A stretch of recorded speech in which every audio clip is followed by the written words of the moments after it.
the biggest question to ask is, should you even take insurance? It can be super confusing. First and foremost, don't be scared of insurance. If you can figure out how to start your practice, you can so figure it out how to do insurance. It really isn't that hard. Using SimplePractice really does make it easy. It's all in one system, and click and point and poof, you get paid by insurance. There's a couple more steps in there, but it takes a lot of the stress of insurance out. So how should you decide if you should be on insurance and which ones to start with? And there's so many great benefits. So we're going to talk through a lot of that in this video.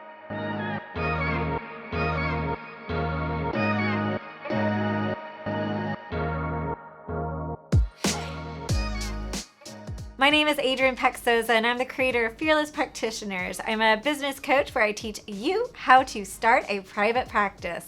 I'm also a registered dietitian and the owner of a group practice here in Austin, Texas. So let's start with, why should you actually take insurance? So as a new provider, it's pretty awesome if you start to accept insurance. You get filled fast. And it's a great way to get fast clients that are easy to come in and start that practice and get going.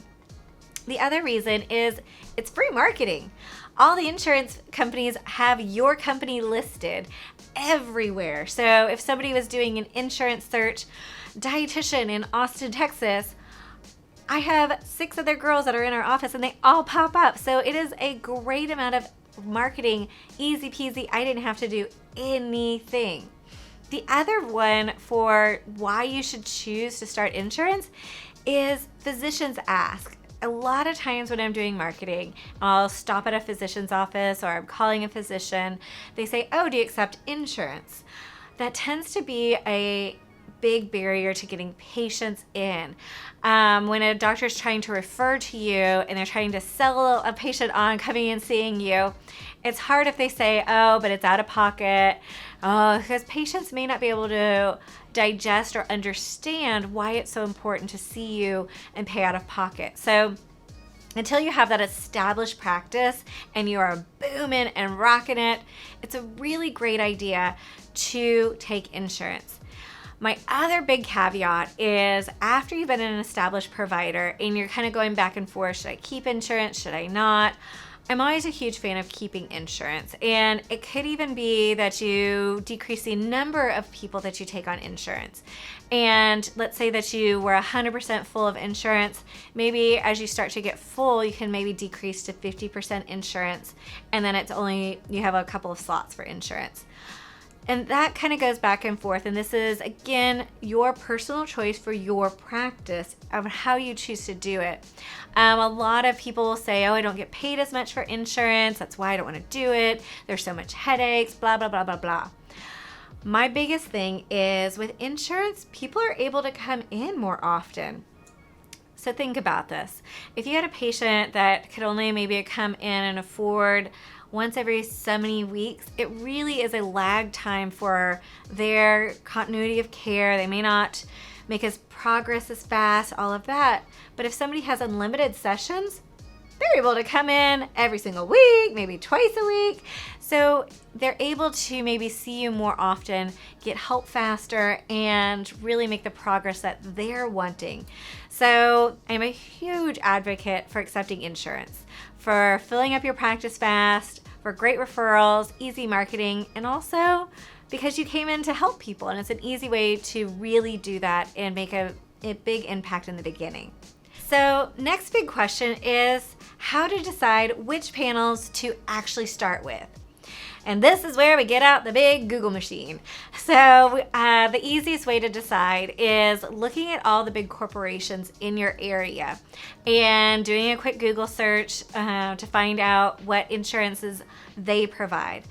And if you're not able to do Google search, beep, boop, boop, boop, beep, call up their HR director and ask. So for example, here in Austin, Google just came into town. Woohoo! We are so cool. We have a Google. So I actually called up the HR director. Beep, boop, boop, boop, beep. Hi, my name is Adrien Paczosa. I'm a dietitian here in Austin, and we'd love to be able to connect with you guys and best serve all of your employees. And to best serve them, we wanted to find out what insurance you guys are on. So is that something you're able to let us know so we make sure that we're on that insurance panel? So that's just an easy phone call, and it could even be to not the HR director. You might not get a hold of them, but maybe somebody else on their team. So first, figuring out what are some of the major companies in your area, their insurance plans. Don't forget about the school districts and the city. So what is the City of Austin's insurance plan? The service department, so the police officers, the firefighters, all of those are also really good city workers that could really benefit from you. So that's the easiest way to figure out which insurance panel to go after.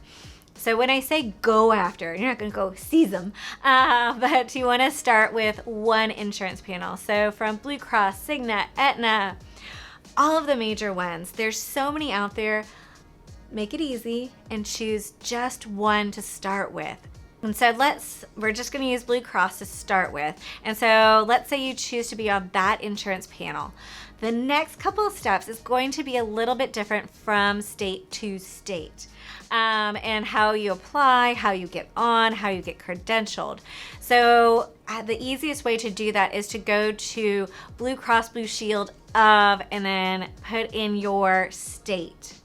And from there, you're going to find a providers tab, and they'll have a step-by-step list of all the different details that you need to be on their panel. A couple of things that you will want to make sure you have is your NPI number, which is your National Provider Identification Number, which I kind of say is your kind of social security number of being a health provider. It just says that you're legit. The number 2 number that you need is your CAQH.